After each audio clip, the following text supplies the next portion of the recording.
আসসালামু আলাইকুম এভরিওয়ান। যদি তুমি থাকতে গল্পে চতুর্থ পার্ট। আর আমি কেন বারবার বলতাছি এই গল্পটি অনেক বেশি ইন্টারেস্টিং, তো যারা যারা গল্পটি শুনতাছো আর শেষ পর্যন্ত যারা শুনবা তারা ঠিকই বুঝতে পারবা। তো চলো বেশি কথা না কইয়া গল্প শুরু করা যাক। রূপাকে দেখে খানিকক্ষণের জন্য দৃষ্টি আটকে গেল সাকিবের, বিশেষ করে রূপার চুলগুলো একদম নজর কাড়া, ধুতিতে কুচকালো তিলটা সৌন্দর্য দ্বিগুণ বাড়িয়ে দিয়েছে। সব মিলিয়ে সাজানো গুছানো পুতুল যেন। এভাবে কারোর দিকে তাকিয়ে থাকা বিষয়টা অস্বস্তিকর, কিন্তু রূপার ক্ষেত্রে মোটেও তা না। সাকিব তাকিয়ে আছে আর মিটমিট করে হাসছে। এ পর্যায়ে উচ্চস্বরে হেসে দিল রূপা। সাকিবের নাক টেনে বলল, এভাবে তাকিয়ে আছেন কেন? আমায় সুন্দর লাগছে বুঝি? থমথম খেয়ে যায় সাকিব। বাসার ভেতর থেকে সাকিবের মা চেঁচিয়ে বলে, রূপা কলিং বেল বাজালো কে? কে আসছে? সাকিবের মায়ের দিকে চোখ বড় করে তাকালো সাকিবের বাবা। সাকিবের বাবা বলল, গলা নাকি সাউন্ড বক্স? মেয়ে মানুষ কথা বলবা নরম সুরে, ছোট ছোট করে, যাতে কথার স্বর ঘরের বাইরে না যায়। তোমার কথার শব্দে বিল্ডিং কাঁপছে। কিঞ্চিত লজ্জা পেয়ে যায় সাকিবের মা। গলা নিচু করে বলে, আস্তে ডাকলে কি রূপা শুনতো? সাকিবের বাবা বলল, রূপাকে এখান থেকে মাইক বাজিয়ে ডাকতে হবে কেন? রূপার কাছে যেতে পারো না? কথা বাড়ায় না সাকিবের মা। স্বামীর মুখে মুখে তর্ক করার স্বভাব যে তার একদমই নেই। রুমের ভিতরে ঢুকে সাকিব আর চোখে রূপার দিকে তাকাচ্ছে। রূপা বলল, দেখলেন তো শাড়ি পরলে আমায় কত সুন্দর লাগে? এর জন্যই তো বলছি আমার একটা কালো শাড়ি এনে দিতে। আমিও কালো, শাড়িও কালো, ম্যাচিং হবে ভালোই। কিলকিলিয়ে হেসে দেয় রূপা। সাকিবও না এসে পারে না। সাকিব বলল, কে বলেছে তুমি কালো? তোমার গায়ের রংটা শ্যামলা। কবি সাহিত্যিকরা মাঝে মাঝে শখের বসে শ্যামলা টানা টানা চোখ মেয়েদের নিয়ে সাহিত্য রচনা করতো না? তুমি সেই সাহিত্য থেকে উঠে আসা রমণী, তুমি জানো?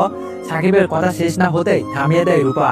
রূপা বলল, উফ, থামেন থামেন, কি সব বলছেন? আমি কিছুই বুঝতে পারছি না। হতাশে সাকিব বলে, এই কথা তোমায় না বলে যদি অন্য কোনো বুঝবান মেয়েকে বলতাম, খুশিতে গদগদ হয়ে বাঁকা এসে আমায় ধন্যবাদ দিত। একটু চুপ থেকে রূপা বলে, আপনি কি জানেন আপনি ইদানিং বেশি কথা বলেন? সেই গম্ভীর গম্ভীর গোবর গণেশ ভাবটা আর নেই। চুপ মেরে যায় সাকিব। আসলে কি বাচাল হয়ে যাচ্ছে? ভাবনার এই পর্যায়ে রেগে যায় সাকিব। সাকিব বলল, এই কি বললে তুমি? আমি গোবর গণেশ? গোবর গণেশ হলে কি ইঞ্জিনিয়ারিং পড়তে পারতাম? কিছু না বলে হেসে দেয় রূপা। বিড়বিড় করে সাকিব বলে, পেতনি একটা। তিলগুগনে জ্বলে ওঠে রূপা। ক্রোধের সাথে বলে, নিজেকে কি শ্রীমান কার্তিক ভাবেন?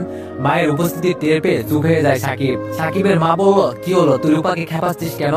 গাল ফুলিয়ে রূপা বলে, পচা ছেলে আপনার, আদব কায়দা রেশ মাত্র নেই।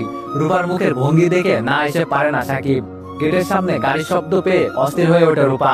রূপা বলল, আম্মু আসছে বোধহয়, আমার রুমে গিয়ে ঘুমের ভান করতে হবে, নয়তো খারাপ হবে। ছায়লা বেগম আসলে রুমে গিয়ে চুপ মেরে ঘুমের ভান ধরে শুয়ে থাকে রূপা। অথচ সারাটা দিন ওর বাসায় এর বাসায় ছাদে কাটিয়ে দেয়। সাকিবের দিকে তাকিয়ে বলে, আরে আপনি এখান থেকে যাচ্ছেন না কেন? শুনতে পাচ্ছেন না আমি বাসায় যাব? সাকিব বলল, তুমি বাসায় যাবে তো আমি এখান থেকে যাবো কেন? তাড়াহুড়ো করে রূপা বলে, আমি কি বাসায় শাড়ি পরে যাব? শাড়ি কি এখন আপনার সামনে চেঞ্জ করব? যথারীতি ভাবাচেকা খেয়ে গেল সাকিব। মায়ের সামনে কি বললো মেয়েটা? আক্কেল নেই, ননসেন্স। সাকিব এক সেকেন্ড না দাঁড়িয়ে সোজা চলে গেল। দ্রুত শাড়ি চেঞ্জ করে বাসায় গিয়ে ঘুমের ভান করে পড়ে রইল রূপা। রূপার এমন পাগলামি দেখে না এসে পারে না সাকিবের মা। সাকিবের মা বলল, মেয়েটা খুব মিষ্টি তাই না? কত বড় চুল, কতগুলো বেশ লাগে। বিরক্ত নিয়ে সাকিব বলল, আমি কি খেয়ে দেখেছি মিষ্টি নাটক? সাকিবের মা বলল, এভাবে কথা বলিস কেন? রূপা যদি স্বাভাবিক হতো তোর বউ করে নিতাম। থ হয়ে যায় সাকিব। সাকিবের বাবা হেসে বলে, রতনে রতন চিনে। হুড়কুসকে সাকিবের মা বলল, মানে? সাকিবের বাবা বলল, মানে আবার কি? তুমিও যেমন রূপাও তেমন, তাই তো তোমার পছন্দ হয়েছে। মুখ ভার করে ফেলে সাকিবের মা।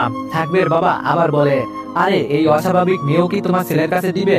আজিজ চৌধুরীর টাকা শেষ নেই। মুখ বাঁকিয়ে সাকিবের মা বলে, ইঞ্জিনিয়ারিং পড়া ছেলে আমার, মেয়ের লাইন পড়বে দেখো। গর্জে ওঠে সাকিব। সাকিব বলল, আরে থামো তোমরা, কি সব নিয়ে আলোচনা করছো? পাগল হয়ে গেছো নাকি তোমরা? চুপ হয়ে যায় সাকিবের বাবা মা।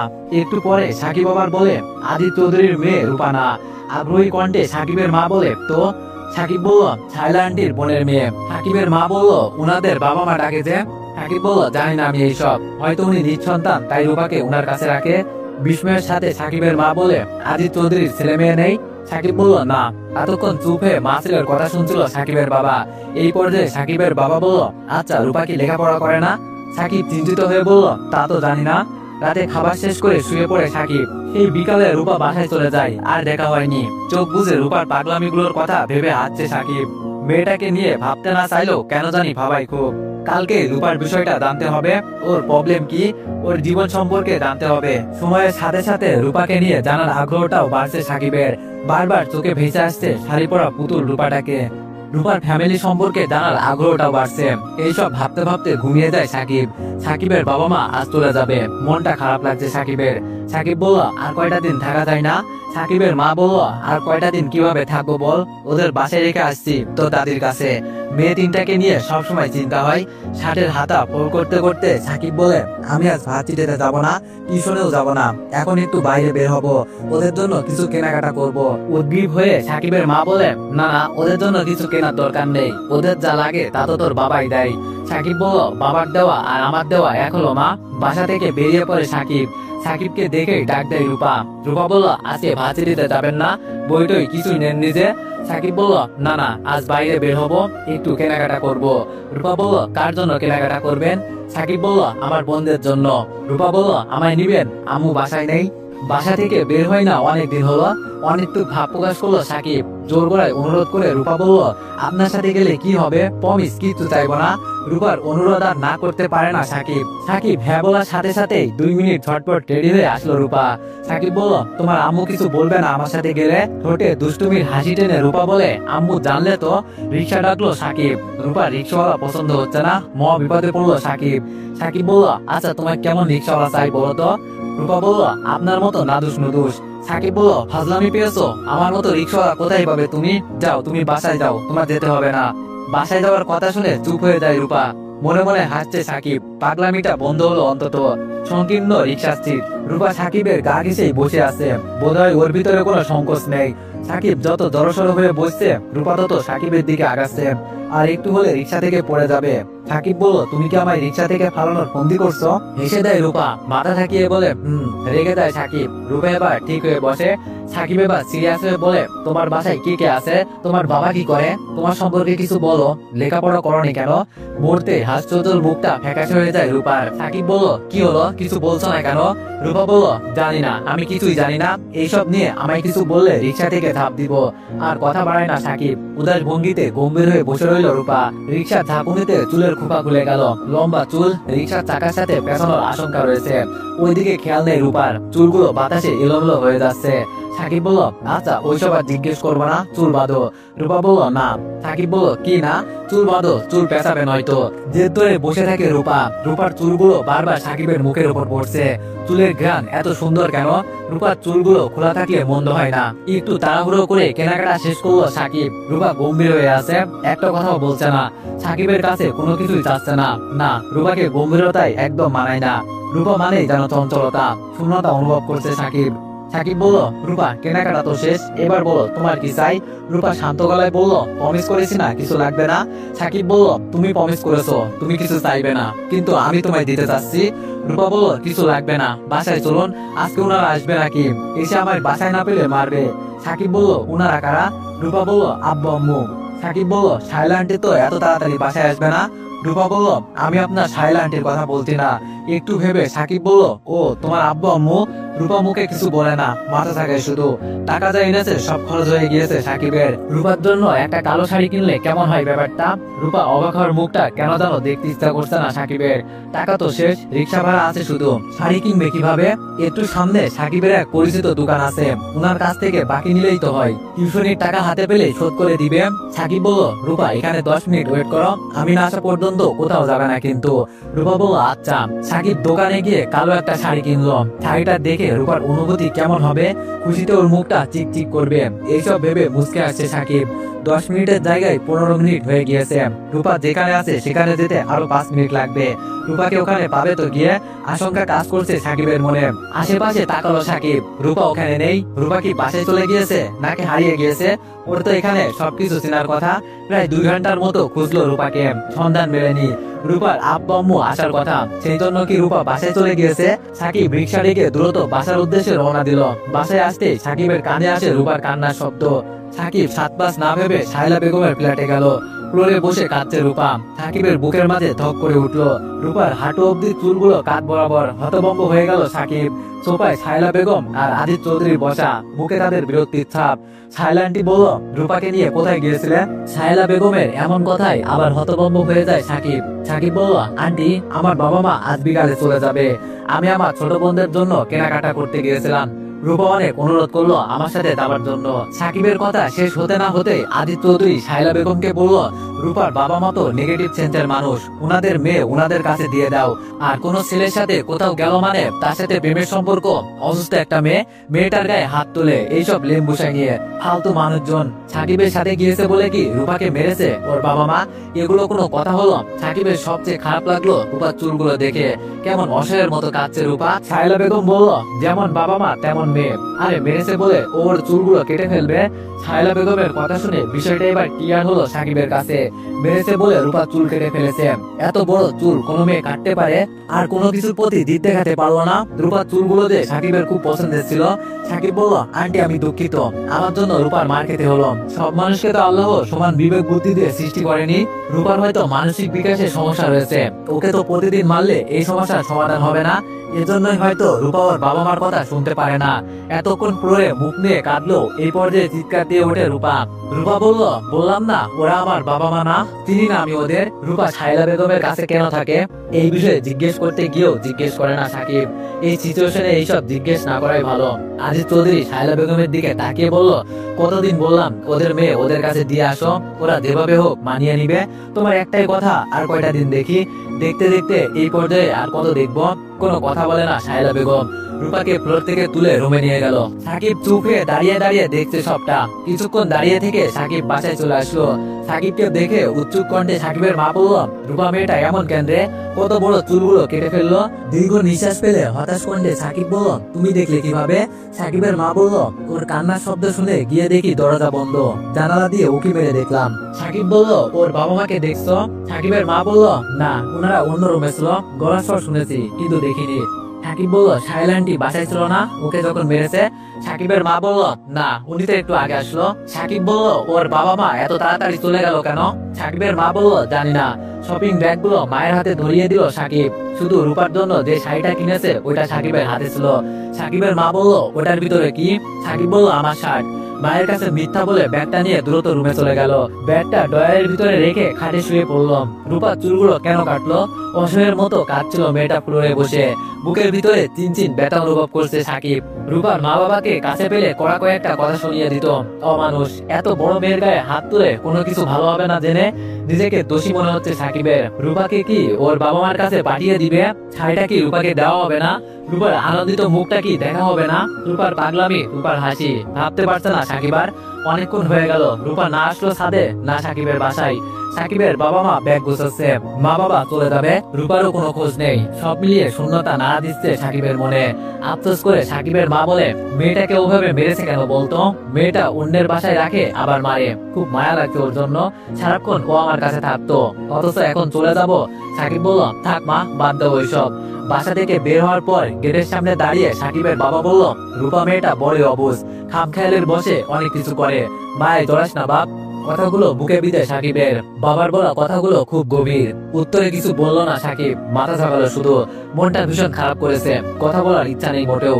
বাবা মা চলে যাওয়ার পর একা রুমে শুয়ে আছে সাকিব, মনটা ছটফট করছে। রূপা কি সব খামখেয়ালির বসে করেছে? কেন এমন করেছে? সত্যি উপলব্ধি করতে অনেক দেরি হয়ে গিয়েছে সাকিবের। নিজের অনিচ্ছাকৃত সত্ত্বেও মায়ের জড়িয়ে গিয়েছে বোধহয়, এটাই সত্যি। রূপাকে কি ওর বাবা মায়ের কাছে পাঠিয়ে দিয়েছে? সাকিব খাট থেকে নেমে আস্তে আস্তে রূপার রুমের কাছে যায়। জানালার কপাটগুলো চাপানো, জানালার কপাটগুলো আস্তে আস্তে ফাঁক করে রুমের দিকে উকি দেয় সাকিব। শরীর কাঁপছে সাকিবের। এভাবে উকি ঝুঁকি দেওয়ার অভ্যাস কোনো জন্মেই ছিল না। একে তো আজ রূপা ওর জন্য মার খেলো, কেউ যদি আবার এখন দেখে তাহলে খারাপ হবে। এত রিক্সের মাঝেও কৌতূহলী মনকে দমাতে পারছে না সাকিব। জানালার পর্দা সরালে রুমের ভিতরে রূপা আছে কিনা দেখা যাবে। সাকিব তাই করল। খাটের উপর বালিশে হেলান দিয়ে আচ্ছা অবস্থায় আছে রূপা। রূপা চুলের দিকে তাকালেই সাকিবের মন খারাপ হয়।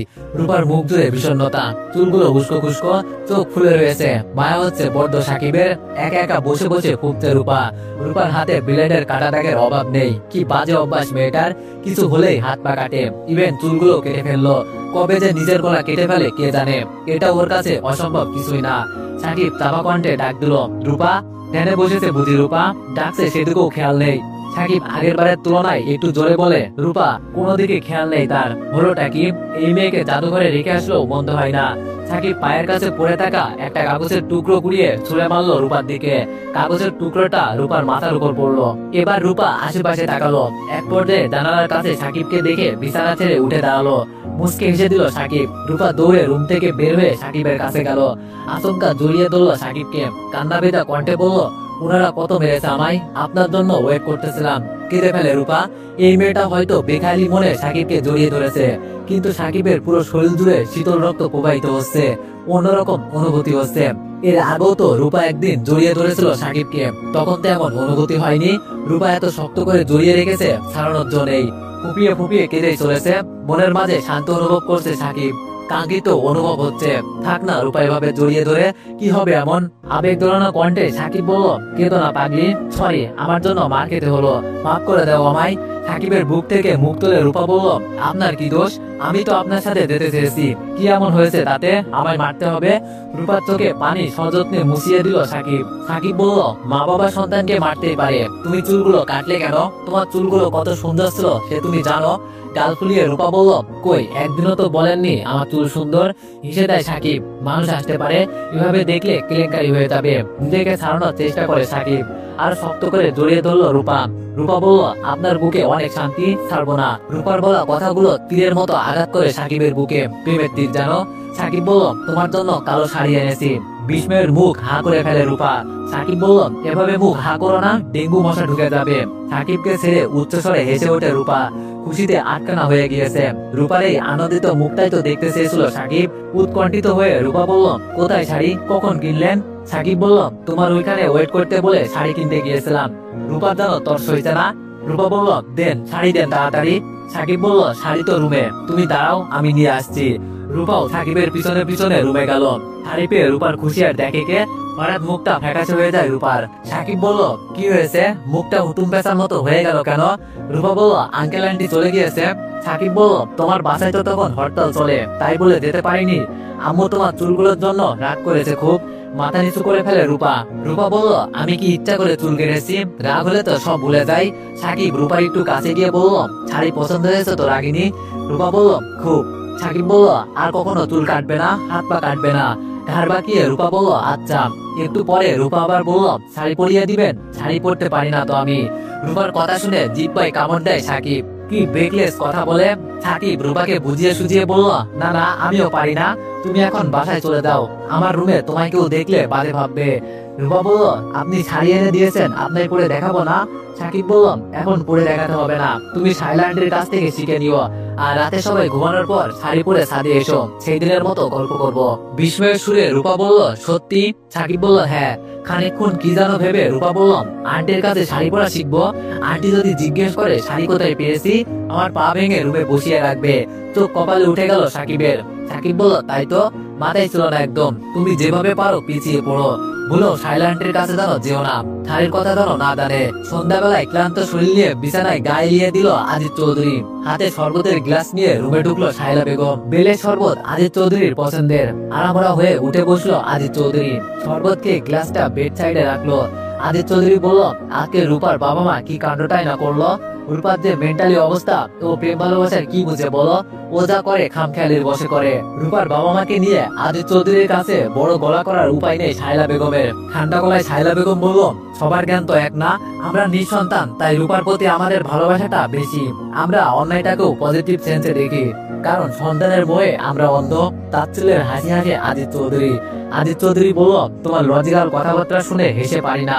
আর একটা কথা কি জানো? কৌতূহলের চোখে আজিজ চৌধুরীর দিকে তাকিয়ে শায়লা বেগম বলল, কি? আজিজ চৌধুরী বলল, পর কখনো আপন হয় না, যতই তুমি বোন বোন করে ডাকো, বান্ধবী কখনো বোন হয় না। তোমার বোনের মেয়েকে তুমি জোর খাটিয়ে যা ইচ্ছা তাই করতে পারবে। রূপাকে যদি কিছু বলো তাহলে ওর বাবা মা বাজে রিয়েক্ট করবে। মুখ ফ্যাকাশে হয়ে যায় শায়লা বেগমের। শায়লা বেগম বলল, বাদ দাও এসব।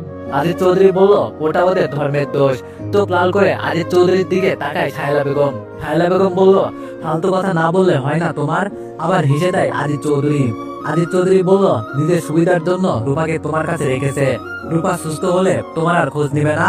এই যে দেখো ভাইদের আমি কত কষ্ট করে লেখাপড়া শিখালাম, চাকরি পেয়ে এক একজন আমার প্রতি বিমুখ। একবার লসে পড়েছিল, আত্মীয় স্বজনের ভাবটা দেখছো তখন। পৃথিবীটা বড়ই স্বার্থপর সাহেলা। আদিত্য চৌধুরীর কথাগুলো তিক্ত মনে হচ্ছে সাহেলা বেগমের কাছে। কথা না বাড়িয়ে শুয়ে পড়ল। বিছানায় শুয়ে চোখ বুজে আছে সাকিব। পড়ায় মন বসছে না। কখন রূপা ছাদে আসবে মন সেই দিকে। এমন ছটফট ভাব কখনো হয়নি সাকিবের। আজ হচ্ছে। হঠাৎ চিন্তাগ্রস্ত হয়ে পড়ে সাকিব। রূপার সম্পর্কে কিছুই জানে না। ও কি লেখাপড়া করে, ওর অতীত, ওর ফ্যামিলি। এভাবে হুট করে মায়ে জড়িয়ে গেল। মায়া তো আর বলে আসে না। জেনে ধরানো টাইম কোথায়। হঠাৎ টোকা পড়লো সাকিবের দরজায়। রূপা এসেছে। দরজা খুলে দেয় সাকিব। সামনে একটা পুতুল দাঁড়িয়ে আছে। অবাক হয়ে গেল সাকিব। লম্বা চুলে রূপাকে যেমন সুন্দর লাগতো, ছোট চুলেও তেমন সুন্দর লাগছে। শাড়িটা কোন রকম পেঁচিয়ে পড়া। গুছিয়ে পড়লে হয়তো এত সুন্দর লাগতো না। পছন্দের মানুষ সব অবস্থাতেই সুন্দর, তাই বোধহয় এমন হচ্ছে। বিস্ময় কাটিয়ে সাকিব বললাম, ছাদে যাবা না? মুচকি এসে রূপা বললাম, যাবো তো। দুইজন পা বাড়ায় ছাদের দিকে। রূপা সাকিবের হাত ধরে হাঁটছে। রূপা বলল, আপনার আমার খুব ভালো লাগে। রূপার কথায় কি উত্তর দেবে সাকিব জানে না। একটু চুপ থেকে সাকিব বলল, ছাইলা আন্টি ঘুমিয়েছে তো? রূপা বলল,